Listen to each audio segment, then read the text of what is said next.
I have a client named Deepesh Mandalia who is a Facebook ads wizard. There was a period of time where he was spending $100,000 a day in Facebook ads. He was one of the early guys to really blow up with Facebook ads. At one point, he was actually invited to go to Menlo Park, to the Facebook headquarters, and teach them how he was using Facebook ads. And then a while later, somebody from Facebook ads actually contacted him and said, "We really think that you should start a Facebook ads agency." And he said, "I don't really want to start an agency." And they said, "You know what? We really think that you should." And they offered him a personal contact within the organization. Because I guess at that time, there were so many people using Facebook ads that Facebook could not provide support to everybody, but they would provide support, one-on-one personalized support to a number of agencies. So they would support the agencies, and the agencies would support everybody else. And Depeche was one of those early agencies to do exactly that. So he's a super smart guy. He knows what he's talking about. And he's also just a really good guy. I really like working with him a lot. So recently he invited me to go onto his membership community and teach about organic content. A lot of people have this idea that organic and paid are opposites. So the better you are at one, the less you have to do of the other. But really, it's the opposite. The better you are at one, the more you have to do of the other one, because the more money you're spending in paid ads, if you can do organic and convert just 1, 2, 5, 10% more, then your cost to acquire a customer plummets and your conversions go through the roof. And really, there's not a difference between organic and paid. It's really all just content. If you think about yourself, when you're scrolling through your social media, when you see an ad, you don't suddenly change the way you consume content. It's not like, oh, I'm going to take off my organic hat and put on my paid hat. For you, it's just all content, right? And even if it's an ad, if it still fails to grab your attention, to educate, to inspire, to entertain, then you're going to swipe away and find the next video that does. So it was an honor for me to come and teach to Deepesh's group, and I'm going to share that presentation with you here right now. So yeah, we're going to talk about why 99% of content advice doesn't apply to marketers and what we can do about it to adapt. Just really quick, we're going to hit a bunch of things along the way here. Why going viral does not matter, how to come up with tons of content ideas, why Alex Hormozi style content is dead and what we can do instead, how to make sure that our content is like super bingeable so it becomes addicting, and then like you talked about, Jason, how to make a content conveyor belt where the whole thing is just like simple and automated. So before we jump into it, I want to talk about like why this is important, and then maybe a little bit about me. Just really quick, I've been in the content niche for, I don't know, 15 years or something. When Choose Yourself by James Altucher first came out, I was reading that book, and I'm sitting at my kitchen table. I'm like, trying to get something going in the whole entrepreneurship space. And I'm like, man, I got to be friends with this guy. And I started just like sending him ideas. His book's all about sending people ideas. So I used his tips on him, and I ended up getting my foot in the door, and I worked for him, and I wrote for his newsletter. So I made content with him for a few years. That led to like this whole kind of cascading series of relationships. I worked for Mike Dillard, who's an OG marketer, for a few years as a producer. I worked for a couple of Agora companies. And at a certain point, I kind of was working for this business where we had like the front facing person, and she was like super charismatic, tons of knowledge and wisdom to share, but she was like completely tech illiterate. So we were all over the world. So I had to figure out, how do we get content out of her? So we figured out how we could just like get on a video call. I would interview her and just like pull the content out of her and then turn that into content and YouTube videos and ebooks. And that business kind of blew up. So I was like, well, if that was valuable enough for them, I should do that for other people. So I spun that off into a service. And that's what I've been doing for the past 5 years. So there was a certain point where in my business, I was talking to prospects and clients too, and everybody's like obsessed with going viral. And that's still the case. Like, I don't know about you guys, but I see these offers all the time. That's like, the perfect viral script to get 1 million views. And, I've always kind of had this hunch that like, I think that's a vanity metric. Like, obviously I want more people to watch our videos than less, but like, I don't think that is the number one driver of revenue and growing your business. But everybody's like, I'm like, am I the weird one? Like, everybody else is so obsessed with it. Like, am I wrong? So I had this idea, and it wasn't actually that long ago. I looked up like all the most viral creators on Ad Library, and look, like they all run hundreds, if not thousands, of ads. So I'm like, okay, I think that kind of definitively proves, like, if it really mattered to go viral, why are the most viral people spending tons of money on ads? So I don't know. To me, that seems like pretty kind of definitive proof. At the same time, I started noticing these people that were the opposite. So like this guy's Jacob Karas. He's got 2,500 followers, makes over $1 million a year, and he has a VA. That's it. And then Boris, this guy's actually my coach. 5,700 followers, did $92,000 last month. 150 contracted. This guy, Dan Bolton, I love this guy. I learned so much from him. 7,300 followers, makes 2 million bucks a year in profit, and I think that he has like 2 team members too. This guy, he's in Seattle, no team, multi-million dollar business. This guy, Austin Medlin, 6,400 followers, 750 in May. Like, these people are just absolutely crushing it. And these people do the opposite. Like, they don't have viral content. If you look at any of their views, like, most of these guys get like 1,000 views on a video. But kind of like what we were talking about, Jordan, they have like this hybrid approach where they run an ad to get in front of new people. They have content that is, like you talked about, Jason, it's consistent. It goes out like constantly, and the messaging is dialed in. They say the right thing to the right people. Then they start those conversations, and those lead to ads. So these people, they start with the offer first. They use the ad to get in front of those people, and the content just nurtures, heats them up, and these people are just absolutely crushing it. So I've become like really obsessed with this. Like, for most of my business, my agency, it's been focused on short form content. But now I'm like, okay, how do we do this? How do we create this ecosystem where we run the ads, we have the nurture content, and then also the it's not just short form content, but it's multiple styles that all lead towards long form. And I'll get to that in a minute. But that's what I've been doing lately, moving all my clients over to this kind of strategy. And here's one of my clients, Nico. He's got 10,500 followers, and they do several $100,000 a month. And I want to be, clear, like, I'm not the sole reason for this. Like, these people have an awesome offer. They have an awesome sales mechanism. They run a webinar every couple of weeks, which they just crush with. But, we create the ads together. We're constantly creating new ad creative to test. And then, but between when they sign up for the webinar and the webinar happens, we're like constantly heating them up with new content. So when they get on that call, they see them as an expert. And yeah, they're absolutely crushing it right now. So that's where I'm moving with my agency, helping my clients kind of create this web. So the rest of this call, I kind of want to go through that process. Like, okay, we have the ads, we have the content, we have the nurture sequence and sales, and then how do we automate that whole system? So that's kind of what I want to walk you guys through. So in terms of coming up with ads, I want to give you a few frameworks really quick. And then explain what I like to do instead. So here's one I learned from Dan Bolton: need, want, dream. So what do people need right now? What do they need? What do they want later? And then what do they dream about someday? And that most of our content, and moving up to a little bit. And I don't know. I just think that I love that framework, because we want our content to be educational, provide value, but also a little aspirational, where we're moving them towards taking action. So this is super helpful. Another one that I like is the Craig Ballantyne matrix. So you can really kind of fill this in with whatever you want. You have your 5 core messages, or if it's 2 or 3 or 5 or 10 or whatever it is. But what are the things you want to reiterate over and over that you really want your prospects to internalize and understand before they're going to take that next step with you?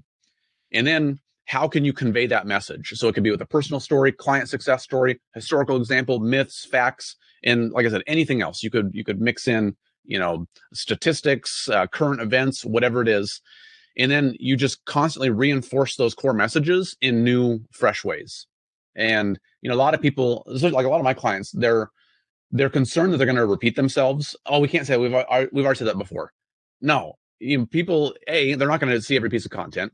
B, even if they do, it takes like 7 times before something actually sinks in.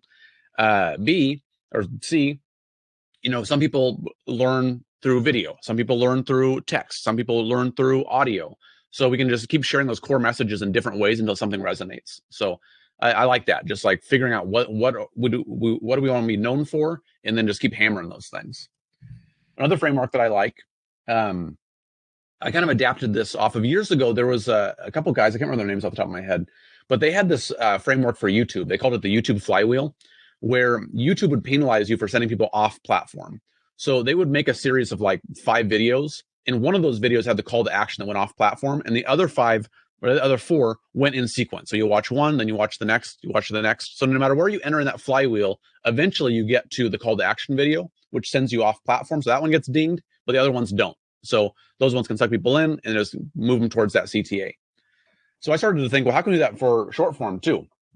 So once again, you can mix and match these with anything that you want, but let's come up with like a 3, 5, 10-part series that moves people towards a call to action. And what are the logical steps that we need to walk somebody through? So figure out what the pain point is, You establish empathy. I felt that too. What's the pleasure we're moving them towards? What is some social proof to prove that this works? And then call to action. So no matter where somebody enters that sequence, no matter what day they see a piece of content, each one continually moves them towards that call to action to book a call or sign up for a webinar, whatever it may be. So I know that's super fast. I know I'm kind of like fire hosing content at you guys, but those are just some ideas just to help you get the ball rolling. But really, what I always tell my clients is flow over frameworks. So everybody out there today is like, here's the perfect script to follow, just enter it in. And I'm like, that's obviously not true. Like, it's like not every single piece of content has the same outline, the same structure, and it can't guarantee success. What all these people do is, they create content or ads, for 20 clients, 50 clients. The one that works, they reverse engineer it, and then they sell it to you. But it's like not every single one of those clients got the same results with the same outline, So what I like doing is just helping my clients get into flow. What we do is we do an online filming session. So my team and I, we come up with a list of ideas. We get on a video call, and then I just ask my clients questions, and we just try to get them talking.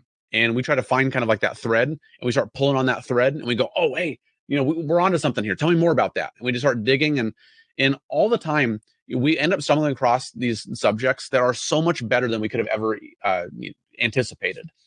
Just really quick, I have a client who he's a personal trainer, and he's Polynesian. And he said that a lot of his family and his friends, like in their culture, people are like obese and they die early from heart disease and all kinds of stuff.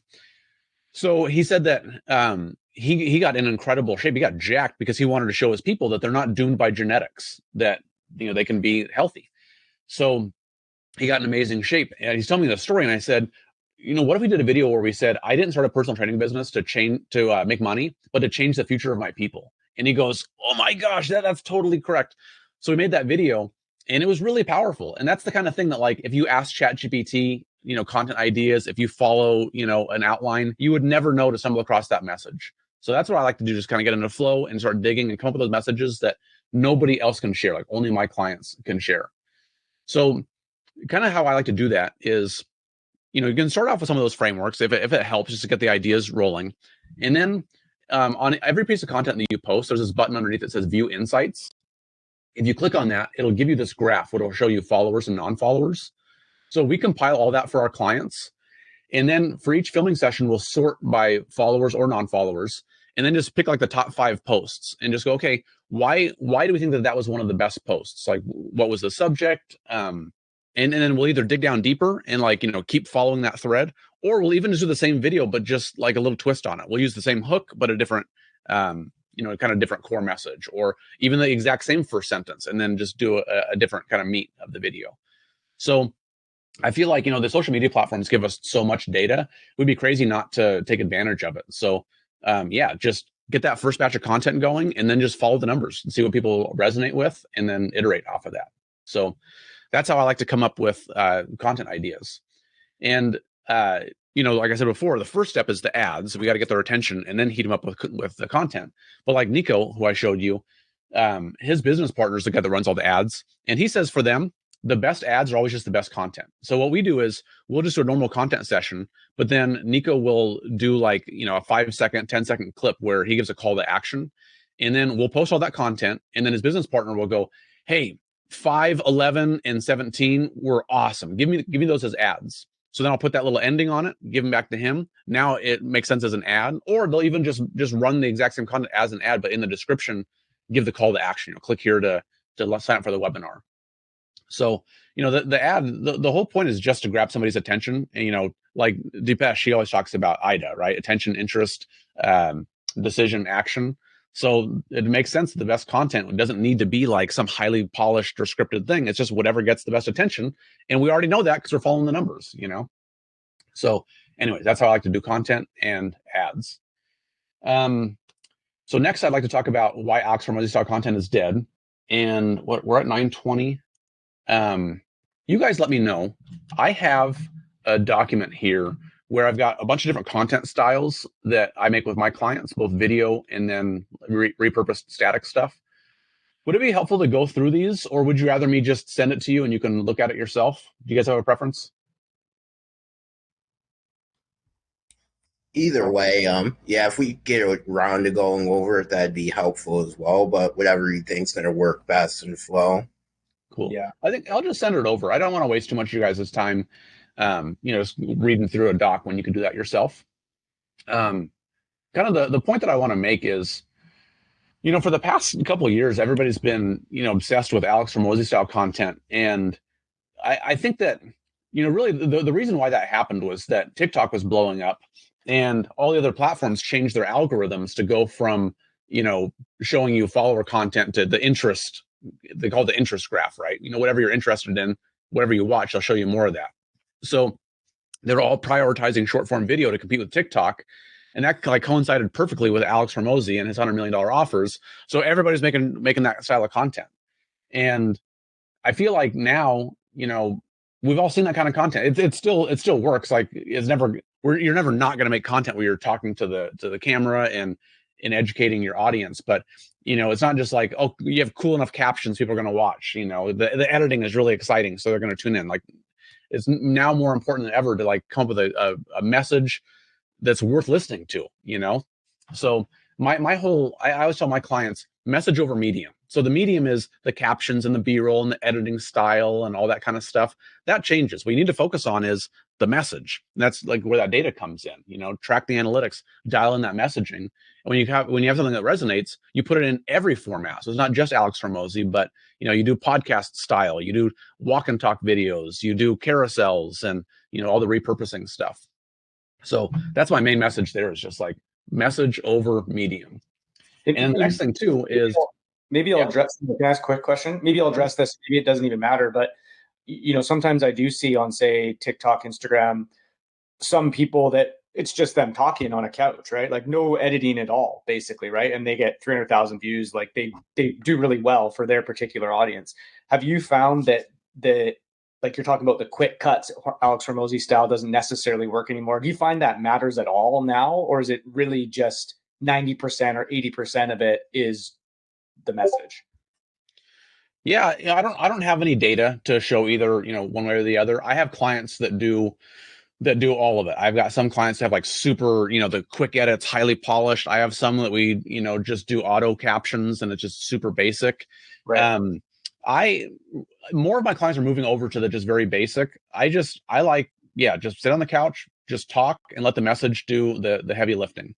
Sometimes for ads, if it's kind of the top of the funnel stuff, it's maybe helpful to do a little bit more flashy to get people's attention. But right. I don't have hardcore data, but it's just something you got to test. And I would move towards just super basic. Yeah, makes sense. Thanks. Mm-hmm. And the other thing that I would move towards too is not just everybody wants to know what the right kind of content is. Do I, do it like this or that? Do I do A or do I do B? But really, it's like the ecosystem. You have to have all these different pieces that fit together. So that Dan Bolton, who I mentioned, he talked about total face time. So he says that most people judge the nurture sequence in terms of days or weeks or months, how long does it take to heat up a prospect? He says it's just an aggregate time of how long does somebody need to look at your face and hear your voice before they see you as an expert. So he says, if I can have an ad that leads to a reel, leads to another reel, and then it leads to a YouTube video, say that number is 60 minutes. So if we drip out one reel a day, it'll take 60 days to get somebody to get over that aggregate number. But if we have this ecosystem where you watch one ad and then pretty soon you've just binged, an hour of content on YouTube, we can get over that aggregate number immediately, right today, and people can be ready to buy within 24 hours. So that's what I'm starting to move my clients towards as well. So it's not just reels. So this is kind of how it works when we do our filming sessions now. So we'll make reels. And like I said, my goal is always that my clients don't have to prepare. They just show up and we already have the ideas. We just ask them questions and just get them into flow. And like I said, we grab that thread, we start pulling on it. And as we kind of started to stumble across themes, we'll establish these series where we're like, oh, we actually have, 3 things to say about that topic, or 5 or 10. Okay, cool. Let's just keep going. And we'll have a 5-part series. And on the thumbnails, I'll write, 1 of 5, 2 of 5 to open that loop, to get people to, once you watch one, I got to watch the rest of the 5 to close that loop. So then as we have these series that start to kind of get fleshed out, then we'll film those as YouTube videos. So usually we'll do another filming session And then we've already gone through that content once. So it's kind of, we've had the practice of saying it out loud. So we'll do a YouTube video where we teach 5 things or 3 things or whatever it is. And then sometimes we'll even repurpose it, even though we already have those original series, we'll repurpose that YouTube back into short form. And then now we have reels that point to the YouTube video. So we have this like 5-part series. Each reel leads to another reel, but then in each one, either in the video or in the description, we can say, oh, by the way, this is part of a longer training. Click on the link in my bio and go watch the full video. So now we're pushing people towards that long form content. We also do ads, like I already mentioned. We can do filming our ads in that same session, which look just like content. And then sometimes too, what we'll even do is, and this is what I do for myself a lot, take that YouTube video, transcribe it into a PDF, and then in your content, you can say, or run an ad. Do you have this problem? DM me this word, and I'll send over this free report. Give them the free report. It has that same content. You can even hyperlink the YouTube video in that free report. So as you start building this out, it becomes this web where we have, ads, short form content, repurposed content. That's one thing that I skipped over talking about the Hormozi stuff. But in all of the videos, we'll transcribe the video, and then we turn that into, into carousels. Just have an image with a long piece of text along with it. We'll do stories, quote images, tweets, tweet threads, tweet videos, all kinds of stuff. And it's interesting. I closed it. When we look at that graph that I showed you of what content performs the best for followers versus non-followers, it's almost always the repurposed stuff that does better for current followers. So we use the reels to get in a new audience, and then I've got different theories why that works, but the repurposed stuff heats up the current audience. So, yep, we just have this ecosystem with like these interlocking fields of fire, where when somebody comes into our web, we just suck them in, and it becomes super easy to go from one piece to the next, and then you go from one platform to the next, and it all pushes towards to long form. We just get them over that aggregate number of, looking at our face. So the next part, Jason, you talked about this. So now we have ads, we have the ideas, we have the content, we have the different styles of content. How do we make all of it? So with my clients, we use what I call the content conveyor belt. So this is all of the steps of the process to creating your content. This is what we use to track it all for our clients. So we do our filming session, and then once that session is done, we chop it up. So the thing I want you guys to know about this is most people think that to make videos, they need an editor. But really, an editor is 2 separate jobs. I call it the chopper and the animator. So the chopper takes the recording and they turn it into the content itself. So that could mean just as simple as removing ahs and ums. A lot of times it's finding the hook. Everybody's obsessed with the hook. I've always found that the hook is already in the content. So if you talk about a subject for, a few minutes, somewhere in there is going to be the hook. Usually, like, I learned this from James Altucher. He always talked about when he would just write whatever he wanted to say and just delete the first sentence or even the whole first paragraph. Because usually, like, we're kind of setting up what we're about to say. Get rid of the intro and just jump right into the meat of it. So usually, my clients will give an answer. We'll just cut off the first intro and then the hook is in there. So anyways, that's what the chopper can do. They find the hook. Maybe there's like some fluff. They'll remove the fluff. Maybe like the best part of the video is at the end. They'll take that and they'll move it. So there's a lot more massaging. It's a creative skill set being the chopper. So that's the first part, is chopping it up into the content itself. Then once that's done, we transcribe all of those videos, like I said, and the writer will write that into, let's see if I can show you this, all the different things that we need. So we'll have a code for every video, and then we have the transcript, and then we'll write a title for the video, we'll write a description for the social media post, and then we'll turn that into a carousel, a quote image, a long text post, a tweet, all those things that I showed you before. And what we'll do too is we have a database of all of our content here, and then we'll just categorize, okay, what pieces of content did it turn into? Because I want to squeeze all the juice out of every piece of content. I break the whole content process into in front of the camera and behind the camera. And the most valuable piece of the whole process is our clients being in front of the camera. And once we have their knowledge captured in video form, I want to squeeze all the juice out of that possible. So now we can go back, and if we ever need more content, we can go, okay, cool, 207, we didn't get a carousel out of that, or a long text post or a tweet. Let's go back and make those just to maximize our clients' time. So, um, so that's the writing piece. Once writing is done, then we do graphics. So, I don't need to show you this, but in Canva, we have, all the styles that we make. Like I keep saying the same thing, carousels and stories and all that kind of stuff. So the graphic designer, he'll take all of the scripts and he designs those as well as doing thumbnails. So I don't know why, but I feel like a lot of people are kind of moving away from thumbnails because they think that, videos autoplay, so you don't need to. I'm a big believer in what I call the grocery aisle technique. So if you're walking down the grocery aisle, all of the things that you can buy are lined up on the shelves. And I want looking at your feed to be that same way. You're scrolling through somebody's feed and you're like, ooh, I want some of this. I want some of that. That doesn't apply to me. That's not interesting. Ooh, I want to learn how to do that. So we make thumbnails for all the videos and we try to make the title something like really value packed. Like, here's what you're going to get out of the video. Just so I don't want to leave it up to chance that people are going to click through the content. I want to dangle the value in front of them. So they're like, oh, I have to watch these 5 videos. So that's what the graphic designer does. Then we do the animating. So that's the other half of the editor piece. This is the person that does the captions and the B-roll and the cool transitions to make it look awesome. And usually that is more of a technical skill set. Like, it's not as creative. The creative part's already done. They just need to know how to use the tool. There's like a million buttons in Premiere. So they just need to know how to do that and all the color grading and things like that. So by splitting it up, I can have, fewer choppers that are more high paid and they're like more high skilled because that's creative. They have to have the ear to hear the content. And then I have more animators who are a little bit lower paid and they can just crank out a lot more videos. And then once that's done, we schedule it. For a while, I used a tool similar to like Hootsuite or Buffer, but for a few things. One, we started to realize that when we posted just manually, our views would go up because you get dinged for using third-party schedulers.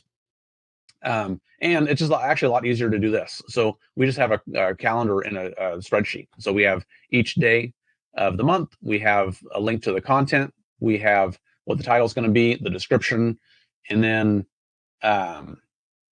the client can check the box once it's approved, leave any notes for us. And then when it gets posted to the platform, we check it off. And then that way we can look at this and we just know, all right, cool, we haven't missed a day. So it's pretty simple, but it's effective. So anyways, that's how I use this for us. This is the content conveyor belt. And one thing to point out too, I don't need to go into like every little detail, but some of these things we have broken up into individual tasks. So we don't have to wait for the writer to finish all the writing before the graphic designer gets to work. So like, for example, part of the writer's job is when we transcribe the videos, we use Otter. It's an AI transcription. So they'll go through and they'll proofread all of the transcripts and make sure that they're correct. As soon as they're done, they hit proof to show that it's proofread. Now the graphic designer knows, okay, I can go through and use that text because there's no mistakes in there. Or similarly with the graphic designer, he does the thumbnails and all of the posts. The animator doesn't need to wait for all the carousels and the stories to be done. He only needs the thumbnails. So once the thumbnails are done, the graphic designer checks that, and then the animator can take over. So that's why we have all these check boxes. I don't ever want one person waiting to do work, because he's waiting for something to get finished that doesn't matter to him. I want as many people working at the same time as possible. So that's why I have those check boxes. I don't know if this would be overkill for you guys without having a team, but I'd be more than happy to share that if that'd be helpful for you guys tracking your own kind of content process. So that's the content conveyor belt. And kind of just some key takeaways that I want you guys to take away from this video is, like I said, message over medium. You dial in your unique messaging. I think right now everybody's so obsessed with ChatGPT, and it's just like, okay, cool. You're gonna sound like everybody else. I'm always hiring, and it's funny when I'm hiring a writer, I have this like test project where I can just send them this folder. There's all these assets. There's instructions, and then they have to send me a few different written pieces back. So all I have to do is just go through all these applications, read all of their submissions, and then I pick out the right one. And it's crazy how you do not need to look at that many applications before it becomes blatantly obvious who's using ChatGPT and who's not. And people who aren't, it's not even that it's bad. Like I personally think it's kind of bad, but it's just that it's the same. It sounds repetitive. And then the one person who says something unique, it's like sun breaking through the clouds. So that's how I want my clients to make content. It's like Say the thing that only you can say, that nobody else can talk about, and that's what's going to stand out. Once you do that, nurture your audience through increasing face time. Don't just do reels or Alex Hormozi style. Do kind of this ecosystem where we're pushing people towards long form, and we're interlocking things. Where when they watch one thing, it makes it just kind of a no-brainer to watch the next thing. We're constantly driving to more pieces of content. That's number 3. Don't leave bingeability up to the algorithm. Anything that can get delegated must be delegated. So I think that content conveyor belt might look a little bit like overkill, or kind of, overwhelming, but you just have to, whether it's team or SOPs or both, you have to do what's in front of the camera. Everything behind it needs to get delegated to somebody else. So it's all about SOPs. And then the last thing that I'll say too is like, I'm as guilty about this as anybody. I get cranky about social media. It's vapid. It's a time suck. It's vanity. I think about like all of my ancestors, all of my grandparents or great grandparents. They came to America from this part of France called the Basque Country, and they all came over as sheep herders. And not to go too far down a rabbit hole, but my grandpa, he was the most recent one that came over. Didn't speak English, had no money. Got a job herding sheep up in the mountains. This one day, he's out with the sheep in the fields, comes back to his campsite, and a bear had shredded his tent and eaten his food. So he's like, well, shit, I'm in this country. Cell phones aren't invented yet. I can't call the company. If I could, I don't speak English, so I can't talk to anybody. So he had to just hang out there until some guy from the company showed up and brought him more supplies.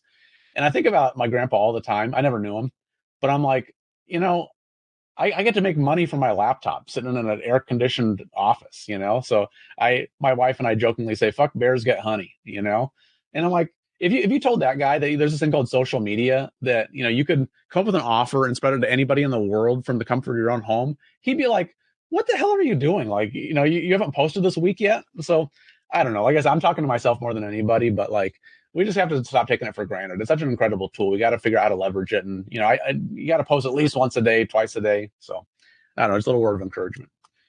So that's basically it. So I don't know, Q&A. You guys got any questions for me? Like what jumped out at you? What did I not talk about? What obstacles you guys have that I didn't cover?